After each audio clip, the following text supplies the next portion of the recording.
Assalamualaikum warahmatullahi wabarakatuh.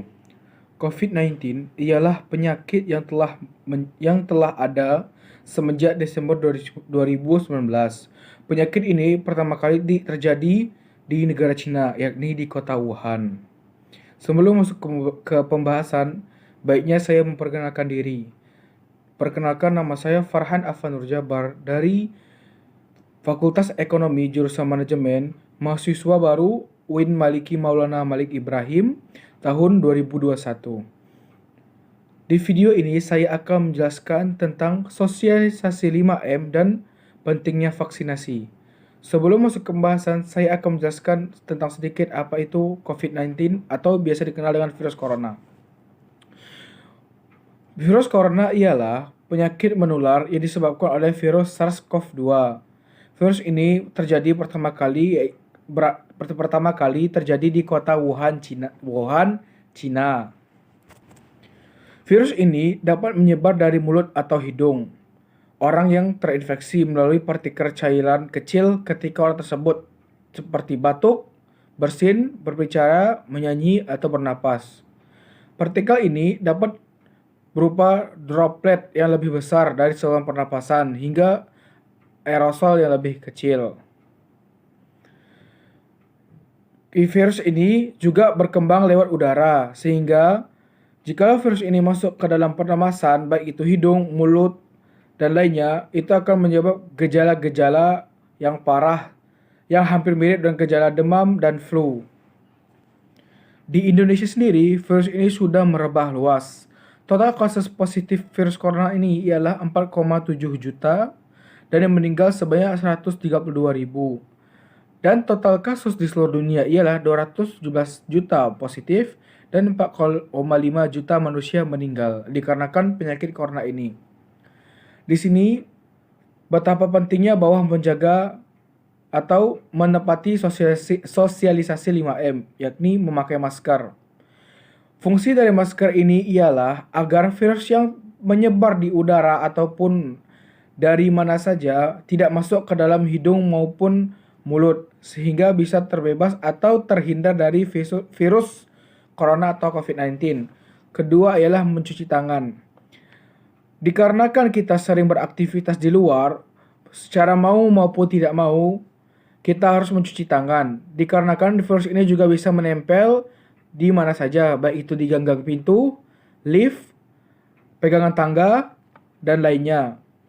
Jikalau kita tidak mencuci tangan, secara tidak sengaja, tidak sadar, kita akan mengucak-ngucak mata atau memegang sesuatu. Jikalau kita tangannya terkena COVID-19 itu masuk ke dalam hidung maupun mulut, itu akan terinfeksi juga. Sehingga kita harus mencuci tangan setiap dari keluar rumah maupun setiap keluar dari atau pulang dari perpergian rumah.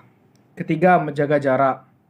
Dikarenakan virus ini sangat cepat bereaksi kepada orang-orang yang tertular, sehingga orang yang tertular atau maupun orang yang tidak tertular harus menjaga jarak untuk berhati-hati jikalau orang tersebut ada gejala-gejala yang mungkin gejalanya gejala COVID-19. Yang keempat ialah mengurangi interaksi dan mobilitas.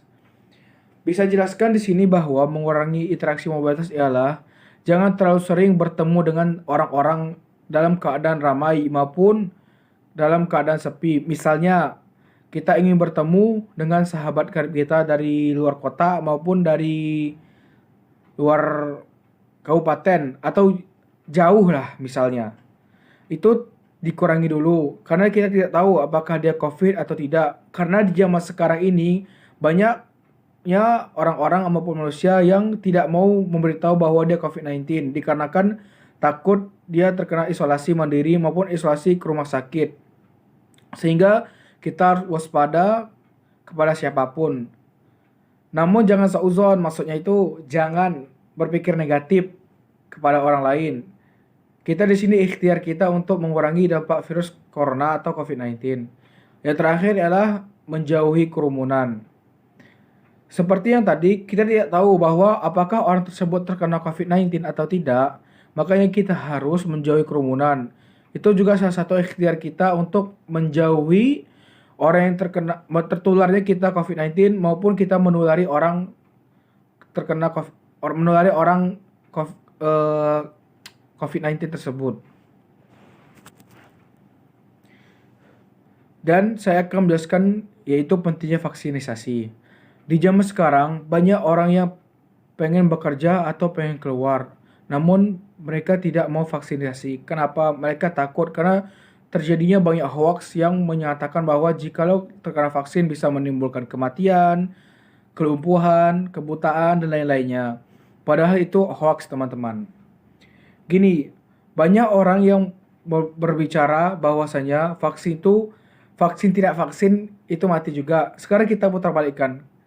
Kau kalau misalnya makan atau tidak makan pasti mati juga kan? Jadi, yang saya jelaskan ialah vaksinasi itu berfungsi untuk jalan ikhtiar kita untuk mencegah terjadinya penularan COVID-19 baik ke kita maupun ke orang yang tertular atau orang yang tidak mau ditulari. Vaksin juga berfungsi untuk menjaga daya tahan tubuh kita agar tidak terjangkit oleh COVID-19. Sekarang sudah banyak jenis varian vaksin, namun kita harus berhati-hati.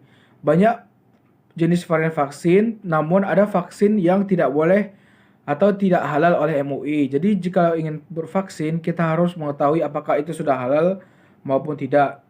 Sekarang sudah ada kok MUI mengatakan bahwa vaksin ini boleh ataupun tidak boleh. Maksud saya ialah vaksin itu halal ataupun tidak, karena vaksin ini banyak variannya. Ada vaksin yang halal menurut MUI, ada yang belum halal atau masih diriset atau diuji kehalalannya oleh MUI. Dan juga setelah diteliti, vaksin memiliki lebih banyak manfaat daripada efek samping yang dihasilkan. Vaksin dapat memberikan antibodi yang lebih tinggi dan memberikan proteksi terhadap virus COVID-19. Namun, terdapat perubahan alami secara signifikan atau secara kecil. Contohnya yang dialami ibu hamil, membuat sistem imun dalam tubuh juga dapat berubah. CDC atau Central of Disease Control telah mengatakan bahwa ibu hamil dan ibu menyusui boleh melakukan vaksinasi COVID-19 untuk menekan potensi terinfeksi. Meski begitu, tiap kebijakan tetap berbeda-beda. Dikarenakan kita tidak tahu apakah ibu hamil itu kuat janinnya atau kuat dirinya sendiri maupun tidak. Jadi, masih ada beberapa kota atau beberapa daerah yang tidak memperbolehkan ibu hamil untuk divaksinasi. Dan dalam menanggulangi pandemi COVID-19, upaya vaksinasi merupakan salah satu cara agar kita terhindar atau memutuskan rantai tersebarnya COVID-19. Namun, jangan pula setelah kita mendapatkan vaksin COVID-19, kita bisa bebas melakukan sesuatu tanpa memakai masker atau mentaati 5M. Vaksin itu hanya untuk memberikan kekebalan tubuh kepada kita. Bukan berarti dengan vaksin kita sudah sembuh dan bisa bebas keluar mana saja. Tapi tetap mematuhi protokol 5M dan juga melakukan vaksinasi. Sehingga jika kita telah melakukan dua hal tersebut, maka insya Allah kita bisa mengurangi atau bahkan bisa juga menghilangkan atau memutus tali penyebaran COVID-19. Jadi kesimpulan yang saya tarik dari penjelasan saya tadi ialah pentingnya kita mematuhi protokol 5M dan vaksinasi agar mata rantai COVID-19 atau penyebaran virus COVID-19 baik itu dari seseorang maupun dari kita secara tidak sadar maupun sadar bisa terputus ataupun bisa terhindar dari gejala tersebut. Mohon maaf jika ada salah kata. Saya akhiri. Wassalamualaikum warahmatullahi wabarakatuh.